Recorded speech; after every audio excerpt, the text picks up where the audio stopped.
Smarties, today we are so excited to welcome Dr. Sandra Elliott. She is the Chief Academic Officer for Touch Math. And in today's episode, she is going to share her story, how she came to focus on math, her story and background with special needs and dyscalculia. She'll also define dyscalculia. We cannot believe it's taken us 326 episodes to have her on the podcast. She'll also share that dyscalculia is as prevalent as dyslexia and how dyscalculia has bad marketing. Be sure to tune in next week where we continue the conversation with her and she teaches us what to do about it. She shares the principles of helping learners with dyscalculia. She shares instructional strategies and learner strategies and talks about the benefit, as we all already know, of explicit and systematic instruction and how to take learners from concrete stage to representational stage to abstract understanding. She shares learner strategies and also her do's and don'ts. Be sure also to tune in next week to our Patreon where we have an extended conversation with Dr. Elliott about other things she wants our audience to know, what adults can do if this resonates and what parents can do if this resonates with them. Let's dig in. You want to learn faster, but sometimes working harder is just not the answer. You have to learn smarter. The Educational Therapy Podcast. Hi, Smarties. Welcome to episode 326 of Learn Smarter, the Educational Therapy Podcast. I'm Stephanie Pitts. And I'm Rachel Kapp. Today, we are thrilled to have Dr. Sandra Elliott, who is the Chief Academic Officer of Touch Math. Elliott, as you like to be called, which we know has a special place in our heart on this podcast, but would love to call you Elliott. So welcome.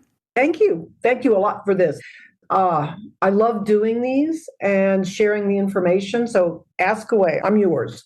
Awesome. Yay. We're excited to have this conversation with you too. So why don't we start off, at the very beginning and tell us who you are and what you do and who you do it for, sort of a little bit of your story. I'm Sandra Elliott, and so I've got a PhD. So I've had that for quite a while. But I started out as a special ed teacher. And I got there because you know how you start with college and you're trying to figure out what you want to be? Mm-hmm. So I got my degree in developmental psych, so I could have ended up where y'all are as an ed. But I talked to my dad and said, I do not want to go to the ivory tower. I don't want my PhD yet. I want to use my degree. So he said, I've got some friends I want you to talk to. So he sent me over to the special ed department and they said, we got a deal for you. So I walked out of the university 18 months later with a master's degree in education to teach what then was called the severely and profoundly handicapped. So I started in the center school when we first started PL 94-142 and did special education, both as a teacher and then as a principal for the center. Regular principal, so I got to see all the other disorders, disabilities, the IEPs, the due process hearings, and went on to do other forms of time with districts. And then I was very, very lucky to land a position in the very early days of writing Engage New York, Eureka Math. So special ed plus math education. And then I landed at Touch Math, which is the perfect combination of the two. Mathematics for the student who is struggling permanently because they have their special ed or struggling because of other issues such as absenteeism, lack of teaching, moving around, mobility, just not getting it. But I'm home, is the way to describe it. So now I'm putting all this work of my career to use, trying to bring awareness to dyscalculia and trying to do something to get us to increase early intervention and screening because we know what works. We've been podcasting for 6 years, and I don't think we've ever had a dyscalculia expert on the podcast, which is something we were sort of talking about prior to hitting record, which is like there's so much research on dyslexia, but we have to catch up on this diagnosis. So why don't you introduce the idea to us for our audience who may not know what the diagnosis is or what it means, and then we'll chat more about it. How about we start with a formal definition then, and the more practical one of what it looks like and everything. So if I pulled a formal definition, I would call this, it's a multi-component, so there's multiple pieces to it. It's a neurodevelopmental disorder. So it sits in the brain, and it's a disorder because it's a permanent disruption or impaired development in the areas of the brain and the neural pathways that connect those regions that actually do mathematical processing. So if you were to look at a photo of the brain from an fMRI, you would see the portions of the brain across the top of it. I'm trying to describe it enough since this is a podcast. She's pointing to the top of her head. Where our headband sits. Where your headrest sits, that whole area that's up there, that is where mathematics is processed, but it's also in the visual cortex, the auditory, and in the tactile. So those areas, when you're doing a math problem, all light up. But what's interesting is it's not just that. Dyscalculia, dyslexia, all of those comprise some very specific regions of the brain that fire to do math, because you have to see the problem, you hear it, your fingers are wanting to touch things. It's just, that's how math works, and reading. But the area we often forget is the frontal lobes, where you have executive functioning and attention. So that's the more formal definition. And I even went into some of how it manifests. There's that. Okay. There's that. So what does it look like? How does it show up? Or like you can walk us through what it looks like in different ages. If I were a teacher or y'all walking into a classroom, and I'm actually going to, be real specific here and go through what we try to teach, parents and teachers. You can find, you can see, you can diagnose dyscalculia as early as 3 years of age. Because it lies in a continuum. Everything we really do as humans, we're good at some things, we're less good at others. Some things we'll never be good at, some things will never change. The fact that I'm right-handed, I could use my left, but it's not going to be all that good. So everything's a continuum of what we are. Math is the same thing, in dyscalculia in particular. If it's a severe form of dyscalculia, it manifests very, very early. So you can see it in a 3-4-year-old, those kids that are in pre-K. And what I would be seeing if I was a parent or a teacher is this is a child that can't count. A 4-year-old can go 1, 2, 3. If you have dyscalculia, they have the famous number of 1, 2, 3, 5, 6, 7, 1. They don't see numbers as separate. If you ask them to go and get 3 cookies, a 3-year-old can go and get 3 cookies. They don't even count them. They grab 3 cookies and they don't come back and go 1, 2, 3, but they got the right number. So you've got a child that's struggling mightily to do anything like that. They don't recognize patterns. The famous toy that's got the rings that are graduated sizes, they do not understand that one is larger and one is smaller. So they're just rings to them. They don't put them in order. Number symbols. If you held up 3 fingers and said 3, the word and the 3 fingers do not equate. So that's a very young child. If I move to a child that is starting in school, so you've got your kindergartners, your first and second, this is the child who today, I know what 3 times 3 is. They come back tomorrow, no idea. It's as though they have not learned it. They count with their fingers long after their peers do. Addition and subtraction signs don't make any difference to them. Most children who are in first grade know their phone number, their mom's phone number, the most important number that kids have. This child cannot recall it, so it has to be written down for them. If you give them a number to write, first and second graders are starting to do that. If you say, 62, they cannot write it down. The words going in do not translate into symbols and then transcribe. So that's an early kindergarten, an early grade school. If you look at middle school, because sometimes if it's less severe, it may go for a couple of years. And since we have a belief that it's okay to not be that good at math, some of us are, some of us aren't, which is not true. And it's also an extremely gendered belief. Yes. Yes. So you look at this middle schooler or the older elementary child, suddenly this is the child who's not wanting, it manifests more socially. I'm not doing my math homework. I am not wanting to play math games. I am not the child that will keep score out there. I don't talk about anything that's math. my time is wrong. If you ask me to come inside in 20 minutes, I have a hard time figuring that out. So I'm not turning work in on time. I've got math anxiety. I'll do anything to avoid it. But just doing math problems, I don't understand the math language. Word problems are just almost impossible. And it continues to spiral on into high school and adulthood. I think one of the things that's fascinating is when children start to make career choices, they may have been in first grade and they want to be a doctor. They want to be an astronaut. They want to do something that involves numbers, an engineer. By the time they get to high school, they have dropped those career choices, even though they could still do them if we had found it and intervened early enough. So that's kind of what it looks like. I would have to add, because it's real important to know, that the prevalence of dyscalculia is the same as dyslexia. So right now, all of the research is showing that it is 5 to 7% of the whole population. That means 1 in 15 children have it. What I think is fascinating is, since everything exists on a continuum, that's just simply those that are severe enough that they need an IEP, they need, very specific forms of intervention.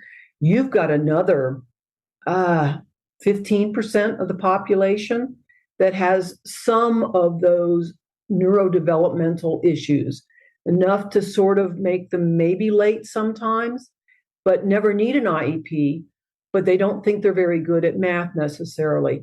So up to 20% of the population has some of the factors and the risk factors that cause it. Mm. So I was just thinking about how Sally Shaywitz, when she came on in the latest research, being 1 in 5 people and only 4% diagnosed. Matches mine. Saying up to 20%. So 5% have the severe enough that you get diagnosis. But you got another 13 to 15% of the population that has some of the risk factors. So they cope well, they're fine, they'll make it through school, but they are going to have doubts about themselves. And then I think the disadvantage also is that dyslexia is well known. Yes. Why do you think dyslexia got all the attention and dyscalculia is the stepchild that nobody talks about? Why do you think that is? I feel like the lay parent who's not an educator knows about dyslexia. Yes. They have better marketing? What happened? You did it, Rachel. I believe in everything that I have done in talking to people. Well, we've got a long history in the U.S. of literacy is more important, especially in the last 100 years. So being able to read, you will not run into an adult that says, I'm not particularly good at it. But there isn't an adult around who doesn't mind saying, hey, math's not my thing. I'm not the best at it. So there's some sociocultural reinforcement here. But marketing, totally, about 20 years ago, those of us that are a certain age will remember Reading Rainbow. Yeah. Reading is. Yes, I watched it. There were huge marketing campaigns, public service announcements on TV. Read to your child, kind of like the Dolly Parton. Drink milk. So it was because a bunch of parents became very, very concerned. Some actors and others got behind it. You had public service announcements, but it all went towards reading because nobody wants to be known as illiterate. Math just got left behind. You now have 48 or 49 states that have legislation specifically targeted in their laws that you will screen and you will intervene for dyslexia. We only have 7 states, and they're all recent in the last couple of years, that have gone, we better take that language that says dyslexia and add the 3 words and other disorders and then define it. You're only starting to get some attention paid to dyscalculia. Math was okay to be bad at. Yeah. As of 2024, what are those 7 states? Thank you for that. Okay. I just want to know. Okay. We want to know if it's California or New York and Texas. No, it's not. No, it's Florida. It is Georgia. It's either Alabama or Mississippi. Wow. Yeah. The Southeast, Texas just did make dyslexia, but they added in the phrase and other disorders. Interesting. Yeah, but the conversations are starting because they tackled literacy and dyslexia. Where are the legislators going to go next? STEM. We've got so many STEM jobs going begging, and those that hire are going, there's nobody qualified. Those are math jobs. You got to have, so Yeah, it's fascinating. The research ratio last year, when I was looking at it, was 14-1. So for every study done on dyscalculia, 14 were done on dyslexia. This year, it's 10-1. So math is starting to pick up, but I think a lot of it is going to be things like what the two of you are doing, which is just getting the word out. Mm-hmm. Yeah. Advocacy, just getting people to go, oh, yeah, well, it makes sense that there's a math learning disability. 100%. What's the name of it? And we haven't named it, which I think is a part of the issue. I would say 99% of the people I talk to around the world, do you know what dyslexia is? Well, of course I do. It's a reading issue, Well, do you think there might be one for math?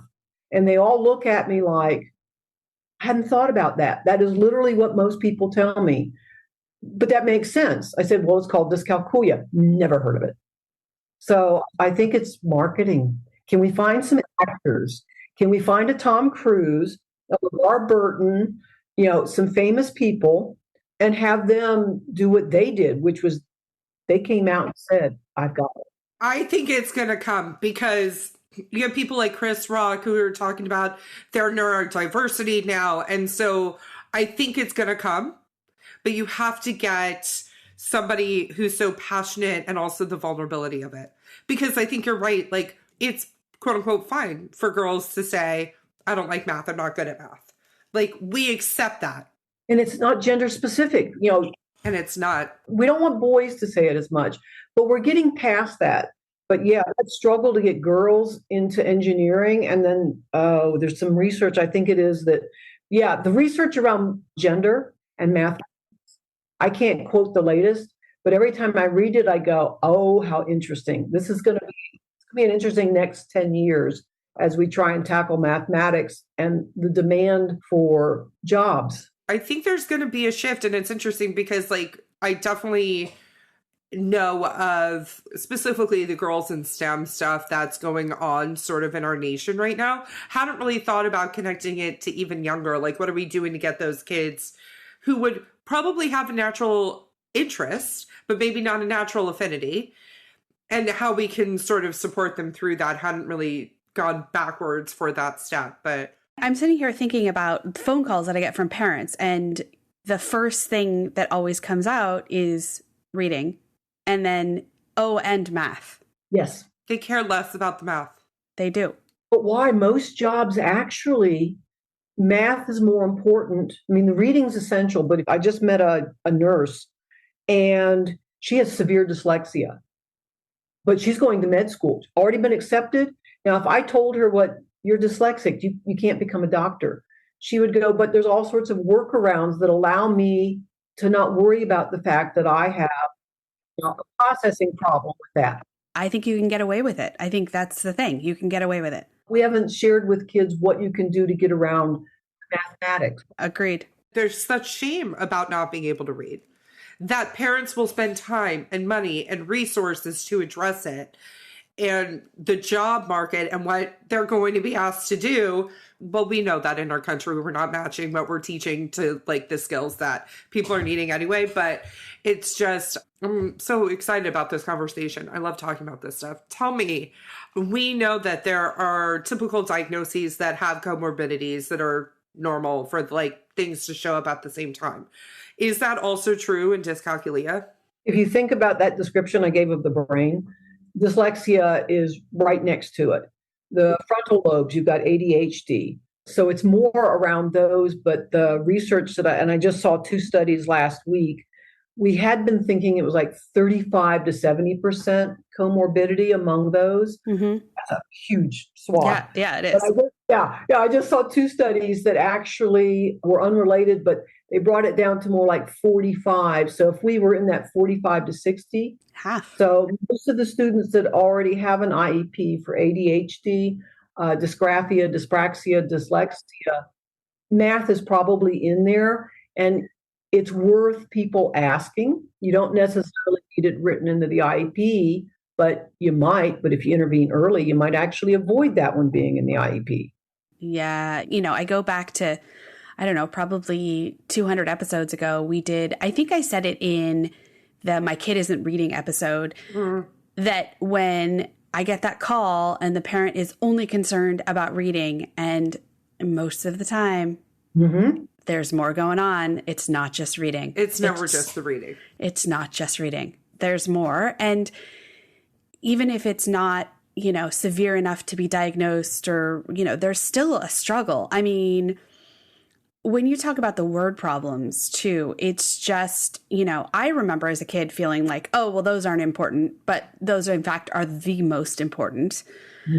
I'm working with a kid right now who I see struggle with the word problems and just breaking it down and the executive functioning of what do you need to do? What order do you need to do it? What does the answer really need to look like? And why do you need that answer is so important. And putting that all together is exhausting for her brain. Yes. And so she just wants to avoid everything but math, anything but math. And I never really thought that I would become a math person because I didn't really love math. But I taught a kid with a traumatic brain injury how to do math and doing algebra, and she couldn't add when I first started working with her. And the growth just made me so passionate about it. Just look at this. She can actually probably, go out, get a job, and be able to function in a world that is math heavy without us really saying it's math heavy. So I'm so glad to meet you because I'd love to spread the awareness. We both do of just, this is one more thing that people don't know and we can help. That is absolutely the case. The research is so very, very clear. If you find it early, and since you can't find it at the age of 3, so if you screen early, then you intervene. You still want the diagnosis because that may provide legal protections, later on in life, but you may not need the IEP. And you also won't end up with the one thing I'm coming up with, the folks that I'm interviewing for this research is almost all of these adults talk constantly about their feelings of being stupid. They also talk about imposter syndrome. It's like, I can read with no problem, or I can do this or that. But when it comes to math, it makes no sense. Am I stupid? Or they'll be in a conversation with a group of other adults and everybody's talking about their careers or things that they're doing or their mortgage or the stock market. They don't open their mouths and they're going, maybe I don't belong. They feel like they're imposters. And I'm going, I had never thought about the fact that math makes no sense could cause an adult to actually think they don't fit into a group of their peers, that they're stupid. And that we need to fix because they're not stupid. They're nearsighted. I'm going, none of us would have any problems owning up. At least 2 of us are wearing glasses on this. I had LASIK. Okay, well, I did too, but mine finally gave up. Yeah. I'm going to the eye doctor Wednesday. It's wonderful. Oh, good heavens. But it's not permanent, unfortunately. But, Yeah. But it lasts a long time and it is absolutely amazing. But none of us would think a thing about saying, I'm wearing my glasses or I'm not. Yeah. So, yes, we can absolutely do something. So everything you guys can do to get the word out. And since you guys are in California, if you run across any people for whom parents, the rock star, Florence and the Machine, she makes jokes about the fact that she's got dyscalculia. Can we get more people for whom everybody goes, well, it's okay to talk about it? Yeah. So you're saying because we're in California, when we run into celebrities, we should ask them? It's not out of left field. Like, it could. Well, I know that Cher, she has made no bones about the fact that she has it. Henry Winkler, I think, has. Yes, I think he does. Yeah. If dyslexia was successful at that campaign with awareness, why can't we take a page out of the dyslexia book? We're 20 years behind. So rather than reinvent the wheel, hey, it was a successful marketing campaign and it's desperately needed. These kids can hold down. They may find the cure for cancer. They may find the cure for Alzheimer's, but it's going to take mathematics. So we address it early.